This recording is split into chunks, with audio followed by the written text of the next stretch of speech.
Hello, everybody. This is on Saturday, March the 8th, and I just finished, shopping all morning for the shower kits for the bathrooms. And then I happened to look over here and I see this. So I asked the plumber, "So what's that for?" And he said, "The sink." I'm like, "No, the sink doesn't go there." He must have forgotten what I told him. So all this has to be moved. So let's just go along here. Between the two windows will be the cooktop. Under the cooktop will be the built-in oven. Counter space there. And I'm going to have counter space here too, because I decided that we're going to have the sink underneath this window, and this will have to be lifted up a bit, and the dishwasher next to it. And remember, here is the refrigerator. So you know how they talk about those work triangles? 1, 2, 3. That's a triangle. And I have given up on the island. It's not going to happen. So here, so this is for the washing machine. I think that should be fine. So the washing machine can go here. The dryer will be over in the corner. This is where I'm going to have my tiny little sink. So we have to make sure there's enough space. And these two plugged pipes are where the water filters are going to go. And this one is the floor drain. Floor drains are a big deal in Rhonda because, especially in the bathrooms, because a lot of times they're open. There are no doors on them. And they're not like really leveled off or separated from the floor. So floor drains are a big and necessary deal. So since there is a washing machine here, will be a washing machine here, it makes perfect sense to have that floor drain right there. Let's go in the backyard. All right. So you see, let me just show you the roof. They're calling this the veranda. I call it the catio. But you see the roof extends from the house, and we have 1, 2 pillars to support it.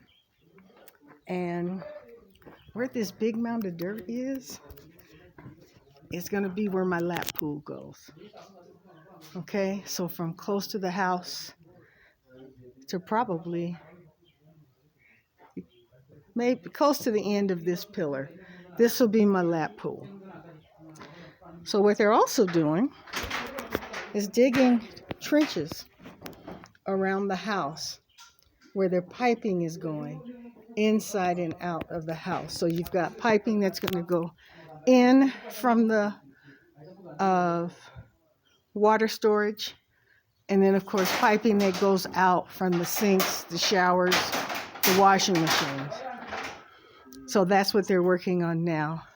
So these gray pipes, I believe, are the pipes that are taking things out. And the green ones, green for go, are the ones that are taking water into the house. So that's what's happening. So in order to make sure we don't have miscommunication like we did on the sink, I had one of the guys videotape me as I explained where everything goes, so that they have something to reference. And I've also asked them not to cut until they consult with me. So let me go back. I fell for the 3rd time today. So 3 times a charm. No more falls. Let's decree it. Let's claim it. And so I'm pleased with the progress.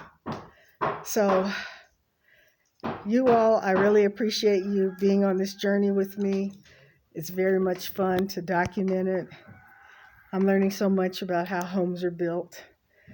And of course, it's interesting to see the similarities and the differences between how homes are made in the U.S. and how homes are made in Rwanda.